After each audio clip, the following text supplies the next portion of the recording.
This cold call script and framework booked 183 meetings for my good friend and the best cold caller I know, Ronan Pesser, last year. All right, here is Ronan's script. I am going to link access to the script in the description of this video, so go check it out and gain access. It is free. Ronan, thank you so much for allowing me to share this on the YouTube channel. Awesome. Let's get into the script. You'll see at the top here, he has the framework. It's a good reminder of what we're going to be going through, but let's get into this script. So at the top here, persona, who is this for? Obviously, you're going to use different word tracks, different talk tracks for different types of personas, such as my cold call opener for a CISO, a Chief Information Security Officer, is going to be much different than the cold call I make to an IT admin. Opener. The goal here is to get their attention and a response. Pretty simple. Hey, Chris, hard stop. With the hard stop there, Chris is probably going to come back and say, hey, who's this? And then our goal, obviously, if you've been watching these YouTube videos for a while, permission-based opener is where it's at. Hey, Chris, it's Matt with IBM. How have you been, Chris? How have you been? This is awesome. Now, this is very different from how are you? 99% of cold calls are open with the phrase or the question, how are you? It's disingenuous. The prospects know you do not care, and they know exactly what to say to get you off the phone to get back to what they were doing. You just interrupted their day. How have you been? Gong did a study on this, and this is the best cold call opener of all time. They analyzed 90,000 plus cold calls, and opening the call with how have you been generated the most successful cold calls in the data set. Booking a meeting. That's what we're going for here. Booking a meeting, having a good conversation. How have you been? This is going to scramble the prospect's mind because they're thinking, how have you been? Do I know this person? It's going to give you a couple more seconds to stay on the phone to deliver your permission-based question. And here it is. Doing well. Thanks for asking. So, Chris, I know that nobody likes getting a cold call, especially on a Friday afternoon in the summer. So I can keep it super brief, and then you can decide if you want to hang up on me. Is that fair? That's how I would deliver that opener. I'm going to say it one more time with the correct tonality and pacing that I would personally deliver this cold call with. Doing well, Chris. Appreciate you asking. So, Chris, I know nobody likes getting a cold call, especially on a Friday afternoon right before a long summer weekend. So I can keep it super brief, and then you can decide if you want to hang up on me. Sound fair, Chris? Fair, another Gong study, is one of the most powerful words in the sales language. So it's great to see this word being used in this permission-based opener. Guys, it doesn't matter the words you say. It matters how you say the words. So the words throughout this cold call script are awesome. There's a lot of psychological tricks, throughout the script that work, but it's all about the words, or it's all about your delivery, your tonality, and your pacing. That's number one. So as you're going through this script and tweaking it for your style, you have to read this hundreds of times, rehearse this hundreds of times, so you do not sound like a robot when you're making your cold calls. Again, there's going to be a hard stop.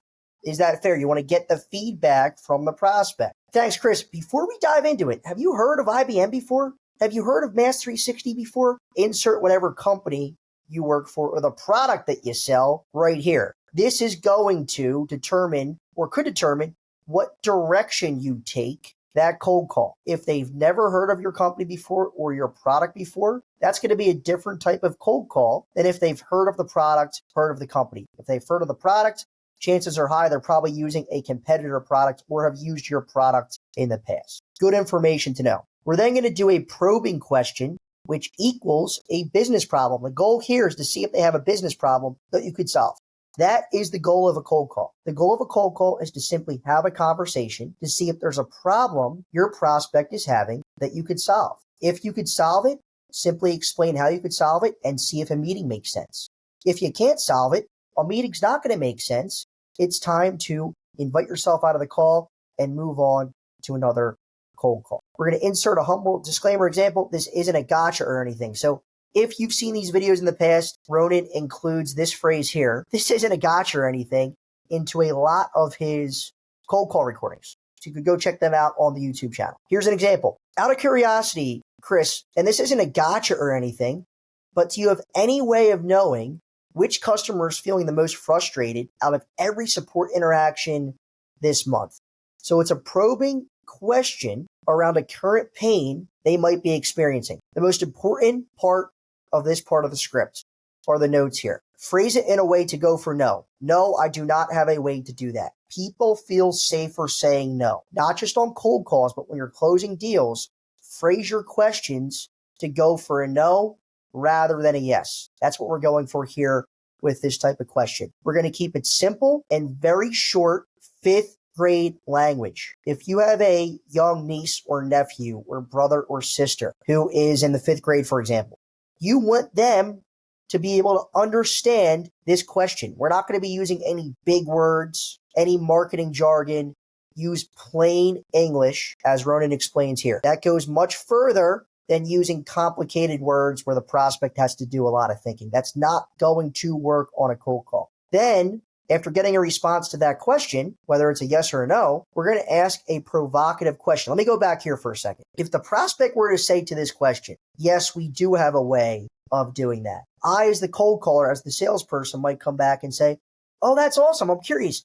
How are you doing that today? That is going to open the prospect up to better understand their process to see if there's any way for me to get in here for a potential problem the prospect might be having. Then we're going to move into a provocative question. So chances are high they're not going to have a way to do whatever this question is. It's going to be tied to a valuable solution that your product solves. And the goal here is to see if your solution is a way they could or would consider solving this business problem. So they come back and they say, no, I don't have a way to do that. Awesome. That's actually, Chris, why I was reaching out.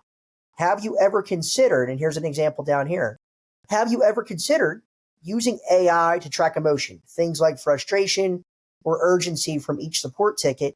That way you know exactly where the fires are starting to burn before they land on your desk as a full-fledged fire drill. That's how you want to ask that question. Again, going back to that first question, 5th grade language, plain English, easy to follow, easy to understand. A couple more notes here. This question, provocative question, it's a future-oriented question, painting what the future could potentially look like with your solution.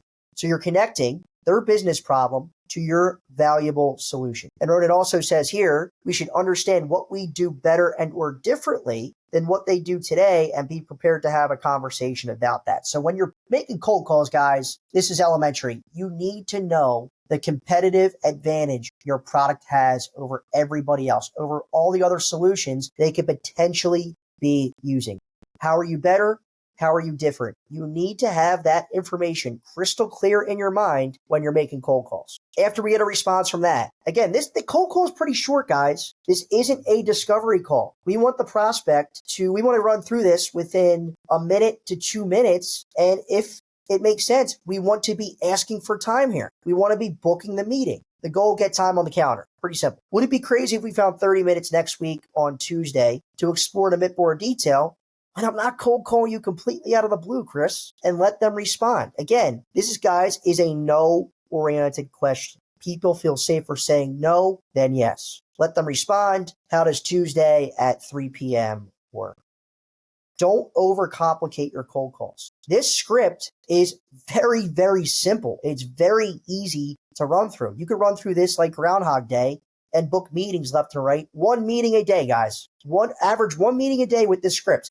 Ronan booked 183 meetings off of cold calls last year with this exact script. I know it's going to work for you guys too. If you want more scripts like this, I put together a cold call script guide. You can find that in the description of this video. If you ever get frustrated when you're making cold calls that you're not getting past gatekeepers, check out this video right here. It is the best video on the internet of exactly what to say, word for word, the best script to get past the gatekeeper, to get to the decision maker, to book a meeting. Check it out.